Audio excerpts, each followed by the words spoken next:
A very good morning, 12th class. How are you, students? I hope you are fine, beta. Students, I hope you have done your whole works related to macroeconomics, and on Friday we have completed your macroeconomics. So today, that is 21 Monday, we will start your new book, that is part B, Indian Economic Development. Students, this book also has 40 marks weightage like macroeconomics. I have already in the first lecture, very first beginning in April first week, explained that there are two books in your economic 12th class syllabus, that is macroeconomics and Indian economy. Both books have 40 marks weightage and 20 marks will be your practical. Getting? So your macroeconomics is finished. Today we will start your part B, Indian economic development. Getting? And in this book, continue 5 units is in macroeconomics and unit 6.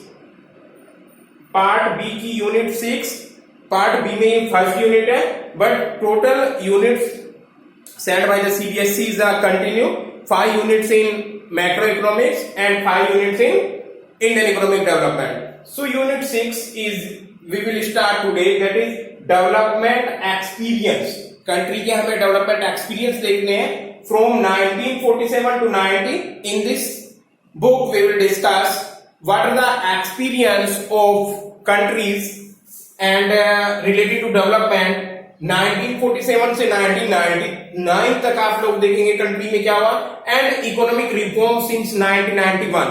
1991 is a very important year in the history of economic development, because in this year country has achieved many economic growth. So in this year economic reforms in 1991 is a separate chapter in this book, your Indian economic development. Getting? This is this third chapter. We can say in this unit, that is unit 6, development experience 1947 1990, ये 2 chapters में given है, and chapter 3 economic reforms in 1991. I hope you people understand these things.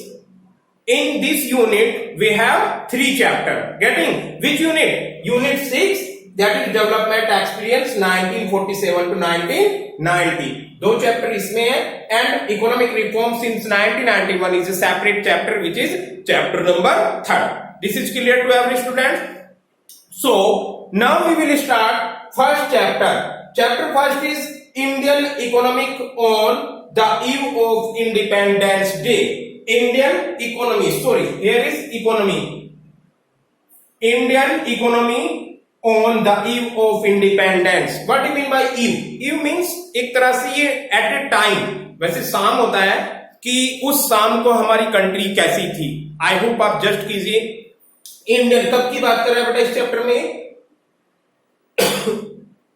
Eight the time of independence. And independent कब हुए हम? 15 August 1947. So in this chapter we will discuss about your Indian economy, that how was Indian economy, how was our country at the time of independence or at the time of when we got freedom. और आप simple way में बोल सकते हो कि जब अंग्रेज यहां से गए थे हमारी कंट्री की इकोनॉमी को किस कंडीशन में छोड़ के गए थे. This is clear. So we will start from 1947. 1947 से स्टार्ट करते हैं और 1990 तक आप लोगों के 2 चैप्टर में हम पढ़ेंगे, एंड देन आफ्टर 1991 में 3rd चैप्टर में आपकी कंट्री की हिस्ट्री. टोटली हिस्ट्री पढ़ना है हमें, but related to economics. Country की कंडीशन क्या थी. मैं आप लोगों को पहले भी बोल चुका हूं, your Indian economy is totally theoretical subject, so you have to go through deeply in different writers of book. I have also said that there are many writers which is a very important write these books, like Dr. Saraswati publication की ये book है. Here is you can see this is a book of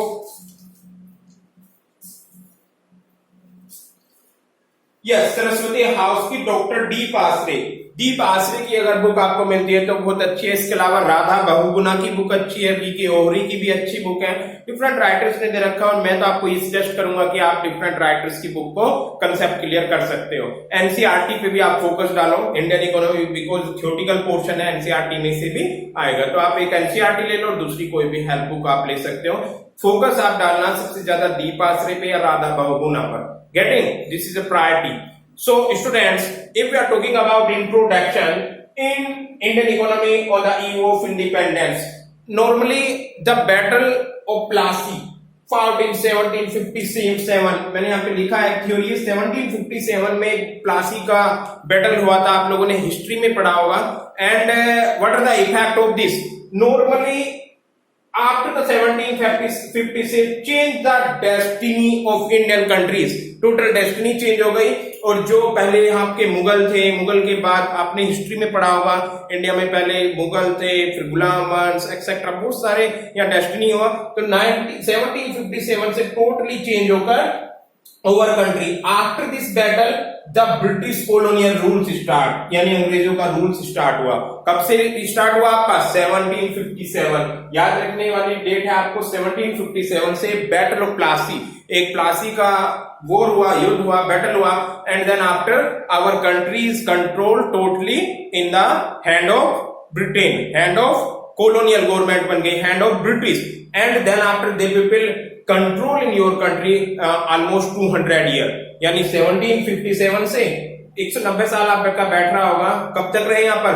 15 अगस्त 1947 से totally आपकी country control में रही British के। सो destiny of our country after this battle, the British colonial rule started and lasted for about 200 year, यानी 200 year तक आपकी countries को अंग्रेजों ने गवर्न किया, अंग्रेजों का शासन चला यहाँ पर।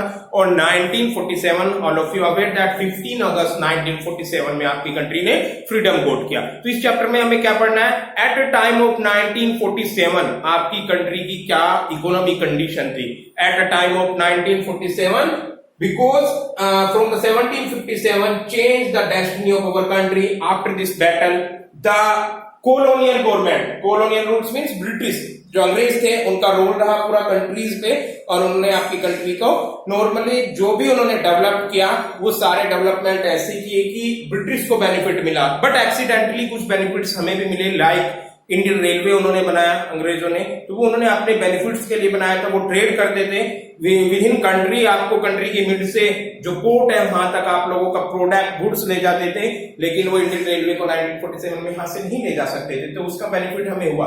तो नॉर्मली उन्होंने जितना भी अंग्रेजों ने काम किया यहाँ पर डेवलपमेंट किया कंट्री को, वो प्राइमरी ऑब्जेक्टिव था कि ब्रिटेन का बेनिफिट हो। देन आफ्टर एक्सीडेंटली हमें बेनिफिट मिला कि वो हमारे पास ही रह गए। ऐसे बहुत से एग्जांपल्स हैं इंडियन गवर्नमेंट, इंग्लिश गवर्नमेंट में। So students, here is a one line is very important. British rule is a long story, the systematic exploited by an impressive government of people whom had elsewhere their policy of divide and rules. Very very important policy उन्होंने adopt की थी। The policy was, क्या policy थी British की? Divide and rule. It is very important policy.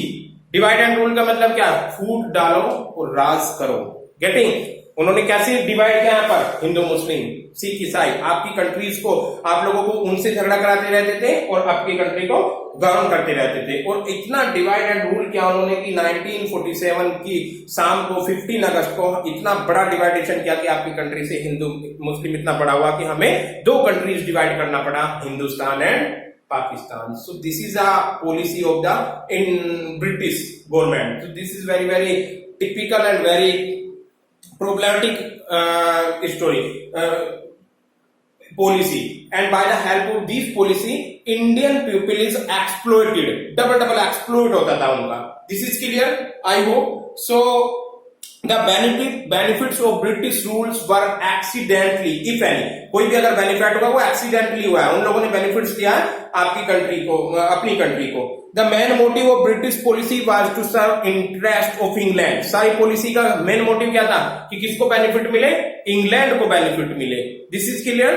And thus in 1947 when the British transfer power back to India, India क्यों transfer करके गए, किसने पावर की, 1947 में ब्रिटिश ने पावर आपको वापस की, इंडियन पर्सन को पावर बैक की, तब क्या सिचुएशन थी वो हमें इस चैप्टर में पढ़ना है। आई होप आपको समझ आया। मैंने अभी आपको कुछ नहीं पढ़ाया, थोड़ा सा इंट्रोडक्शन दिया और इस इंट्रोडक्शन में बताने की कोशिश की है कि हमें इस चैप्टर में पढ़ना क्या है, क्योंकि बिल्कुल अलग है। मैक्रो इकोनॉमिक्स में आप कहाँ aggregate demand, national income, aggregate supply, balance of payment, foreign exchange, government rate, money banking पढ़ रहे थे। पूरी बुक ही बिल्कुल not inter related to each other, ना ही तो इससे इंटर रिलेटेड है। माइक्रो मैक्रो थोड़ा बहुत इंटर रिलेटेड था, बट इन दिस बुक सारा टोटली डिफरेंट है। हमें अब आपको लग रहा होगा कि सर ने तो हिस्ट्री बताना स्टार्ट कर दिया। यस, हमें हिस्ट्री पढ़ना है इंडियन इकोनॉमी में, बट आप लोगों के माइंड को वोश करना है कि हमें पढ़ना क्या है, क्या पढ़ना है हमें। मैंने बताया कि इस चैप्टर में 1947 से स्टार्ट करेंगे हम, और 1947 में इंडियन की इकोनॉमी कैसी थी जब 1947 की शाम थी, जब 15 अगस्त 1947 को 15 अगस्त 1947 को आपकी कंट्री फ्रीडम हुई, उस समय हमें ये पढ़ना है कि हमारी इंडिया की जो इकोनॉमी की थी उसको कैसे अंग्रेजों ने छोड़ा था। गेटिंग। और अगर आप ब्रिटिश ऑफ रूलर्स की बात करें तो मैंने बताया आपको the battle of Plassey, Plassey का एक बैटल हुआ था 1757 में, तब से अंग्रेजों ने यहाँ पर गवर्न किया, अपनी गवर्नमेंट को यहाँ पर लॉन्च किया। देन आफ्टर रेगुलर 200 इयर्स तक वो आपकी कंट्री को एक्सप्लोइट करते रहे। गेटिंग। एंड एक्सप्लोटेशन करने के बाद भी अगर कोई डेवलपमेंट बेनिफिट मिला भी है हमारी कंट्री को, वो एक्सीडेंटली मिला है, not only the motive. Normally motive क्या था, इंग्लैंड का, ब्रिटेन का मोटिव था कि टोटली जो भी बेनिफिट्स मिलना है वो इंग्लैंड को मिलना है। Like I have already example that Indian railway, because they people made है railway for the trade. Getting within the country, the people take here goods and services from by the help of train and then ship the port, which is situated in the beach of sea, and then after the people take goods and services from England. So benefits England को देने थे, but accidentally some benefits got us. Getting. So you can say एक नीरस, एक खराब economic छोड़ के गए थे आपका ब्रिटिशर 1947 में। यहाँ पे जेएम नेहरू जी के वर्ड्स हैं, मैं आपको एक वर्ड्स है, उन्होंने कोटेशन दी है और उस कोटेशन को पढ़ रहा हूं। India become a passive agent of modern industrial capitalism, suffering all its ill and with hardly any of its advantage. यानी इंडिया की जो दुर्दशा थी बहुत खराब थी, इलनेस थी, इसकी इंडस्ट्री सारी बीमार थी एक तरह से, और हार्डली कोई एडवांटेज था, अदरवाइज सारा लॉस ही था। This is clear to every students.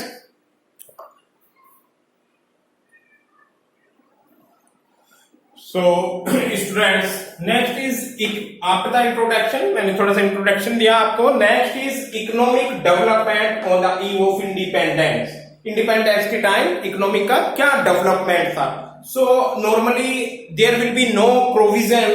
Here is mentioned the economic policy pursued by the colonial government in India were concerned more with the protection and promotion of the economic interest of their home country. और उनकी home country कौन सी थी बेटा, England. Then with the development of the Indian economy, यानी Indian economy को develop ना करके उन्होंने पॉलिसी ऐसी बनाई जिससे सारा डेवलपमेंट इंग्लैंड का हो, उनकी होम कंट्रीज का हो। Getting. The colonial government never made any sincere attempt to estimate of India is national income. कभी उन्होंने इस पे भी ध्यान नहीं दिया कि इंडिया की नेशनल इनकम काउंट की जाए, कॉलोनियल गवर्नमेंट ने। यानी वो जो भी पॉलिसी फॉर्म कर रहे थे, वो जो भी पॉलिसी बना रहे थे, सारी पॉलिसी उन्होंने ऐसी बनाई जिससे बेनिफिट्स मिले देयर होम कंट्रीज, यानी ब्रिटेन को जो बेनिफिट मिले वो पॉलिसी इंडिया में लॉन्च करते थे। इससे आप एक एस्टिमेट लगा सकते हो कि उन्होंने इंडिया की कभी नॉर्मली साइंटिफिक मेथड से ये भी उन्होंने जरूरी नहीं समझा कि यहाँ की नेशनल इनकम को काउंट किया जा सके। फिर भी आप देखो the first estimate of national income in 1876, 76 में पब्लिश किया। एक इकोनॉमिस्ट थे तब के, दादा भाई नौरोजी।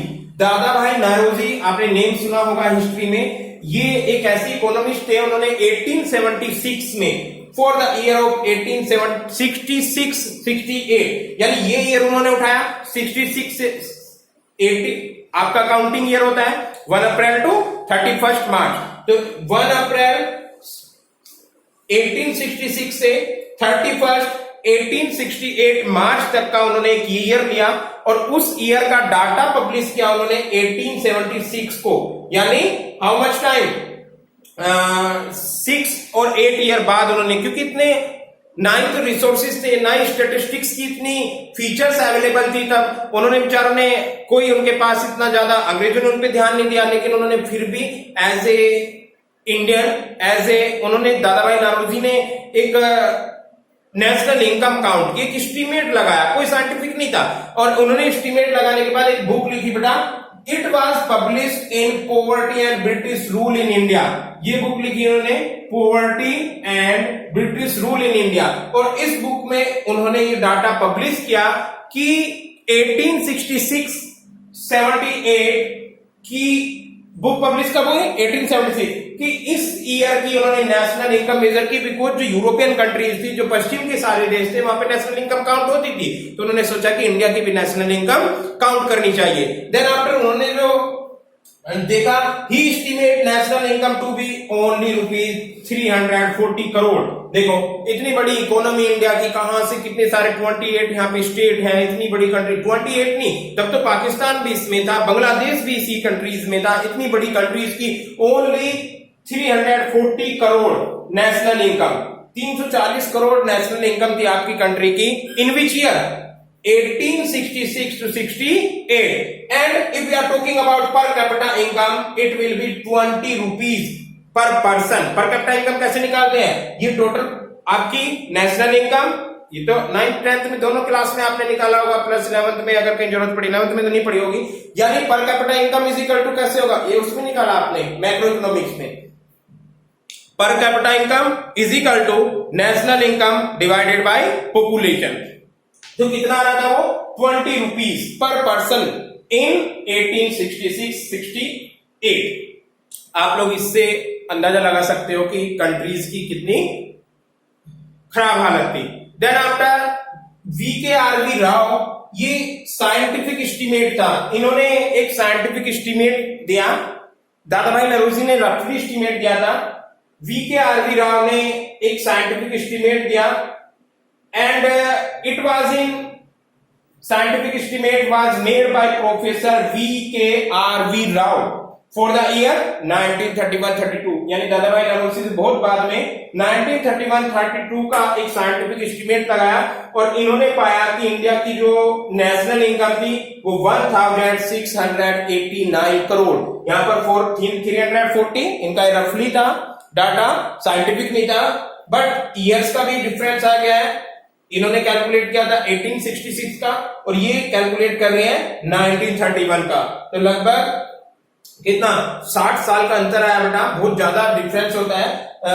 इसका क्या डिफरेंस लिखा, 1689 करोड़ कंट्रीज की नेशनल इनकम हुई एंड पर कैपिटा इनकम 62, जो 20 रुपीज थी, इन्होंने पाया साइंटिफिक मेथड से कि कंट्री की पर capita income 60 rupees per person थी। गेटिंग, कैसे काउंट किया होगा, ये कंट्री की टोटल नेशनल इनकम हुई और डिवाइडेड बाय इस ईयर में जितनी भी कंट्री में पॉपुलेशन थे उससे डिवाइड करने के बाद जो figure I, it is known as per capita income, which was 62 rupees per person. So students, I hope you can understand something related to Indian economy at a time of independence. Independence के time पे India की economy कैसी थी। अब आपको क्या करना है, इस चैप्टर में हमें 5 थिंग्स पढ़नी है और उन 5 थिंग्स से रिलेटेड ही हम चैप्टर की स्टडी करेंगे। इस चैप्टर में हमें देखना है कि कंट्रीज की, यस, इंडियन इकोनॉमी, ये समझ आया आप लोगों को। Then after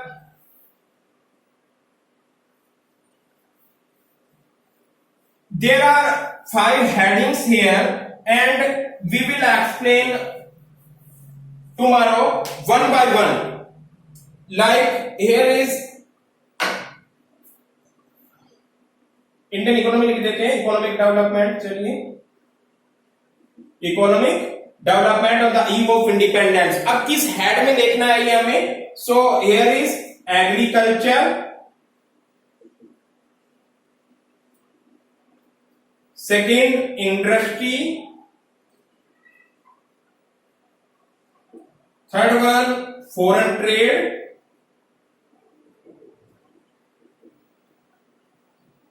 fourth one demography,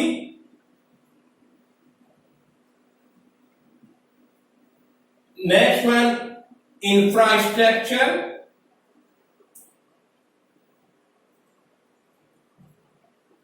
and last one occupational structure.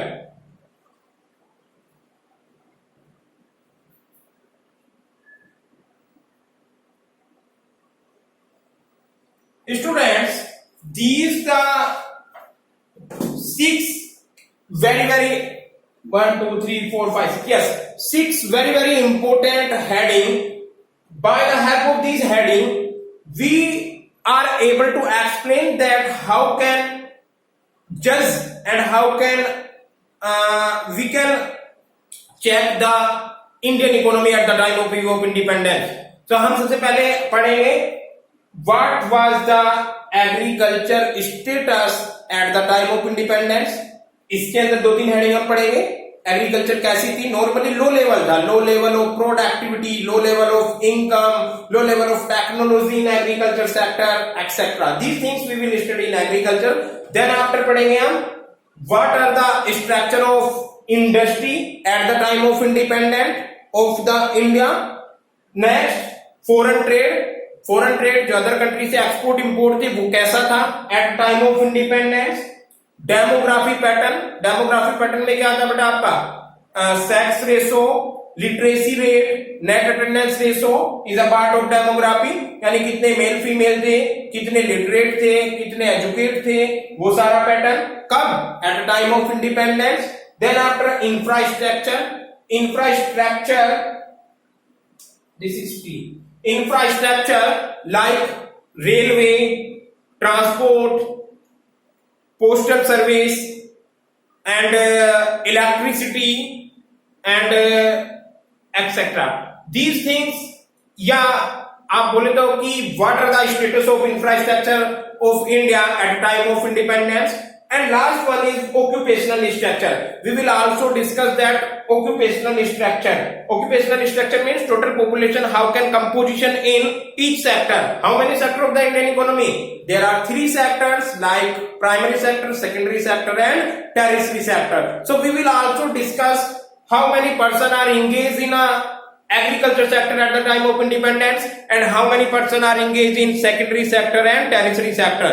This is the composition of population or employment in a country is known as occupational structure. So we will discuss also in this heading that how was the occupational structure of the country. So after the 6th point this chapter is finished. I hope आपको समझ आया होगा। मैंने आज आपको बहुत थोड़ा सा समझाया। This is sufficient. How much time? 23 minutes. So 1 or 2 minutes I will explain it. Then after break it. So students, एक मैं रिकैप दे रहा हूं आप लोगों को। 1757 में बैटल ऑफ प्लासी हुआ।